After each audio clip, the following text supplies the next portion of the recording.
Lingala News ni magazini ile inatukabraka mainformasyon ya kweli ile tunafuataka kila siku. Lingala News, Lingala News magazini atuafila information mingi deja la amalila kitulonda matukofi kidogo.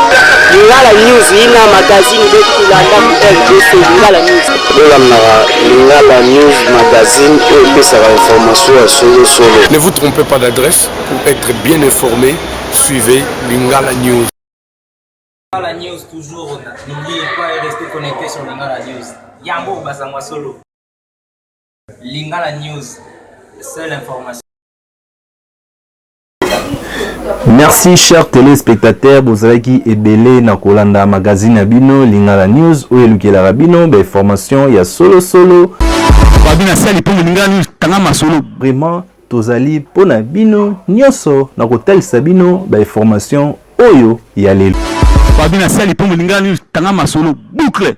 Lelo ezalaki esengo mingi wana mutualité oyo babengi ancien de Fokombel oyo ezali penza na bana oyo nyoso lelo ezali nouveau quartier Kimbangu. Mutualité ancien Fokombel penza balelaki mingi na kotala moponami na bango oyo akoki kokumba bango tina suka. Lelo bango nyoso mutualité ancien Fokombel misaki excellence monsieur Jean-Claude Kadima lokola président na bango oyo akokumba bango na mutualité ancien Fokombel. Penza ezalaki esengo mingi na bango moko penza na kotala mwana na bango ya mboka papa na bango pe yaya na bango azala mokonzi na bango po azali mwana ya solo ya Fokombel oyo babengi lelo quartier Kimbangu.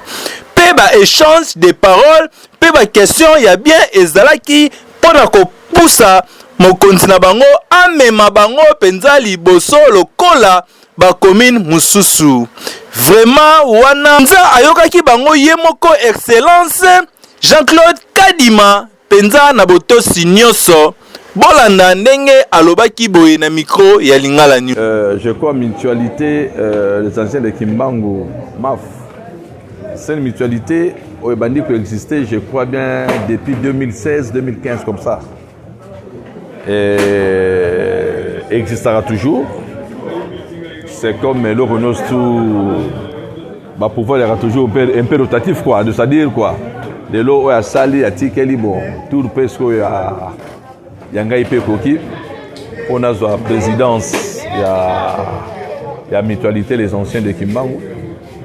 Il y a un monde qui va Mpakanyos à Kimbangu, Fonkobel 1, 2, 3, Sala qui choix na bango et pas moi na bango, Oyonga Nazali juste Kadima. Et Nandimi Yango, parce que Nambo Nazali un Fokobelois, moi na vraiment ya Fonkobel ya solo, na penda moi na Fonkobel, Nandimi Yango, na moté mamoko et pour la Kokamba. Mutualité na biso les anciens de Fonkobel en sigle MAF.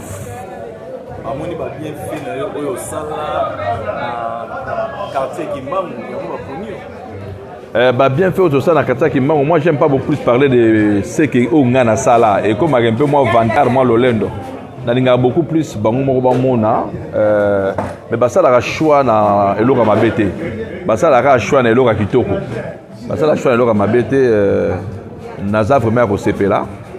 Basali pe mauvais choix, basali un bon choix. Na 5 pe la bakulu tu me sous au qui était tellement moule beti.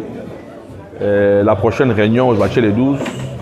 C'est pas pour ça là pour que Kimbangu 1 2 3 ba kulutu bana bandeko ba camarades tous allez bien la mutualité tout c'est le moment ne pas tout tomber la quartier na biso et que liboso. Maman papa simape oye bake mutualité action Fokombel oyo eponami epai ya ye moko excellence monsieur Jean-Claude Kadima pende président penza ya fondation oyo babengi mutualité ancien Fokombel ne baponaki ye penza azala président na bango akumba bango ndenge eselengani vraiment ezalaka nde boyi.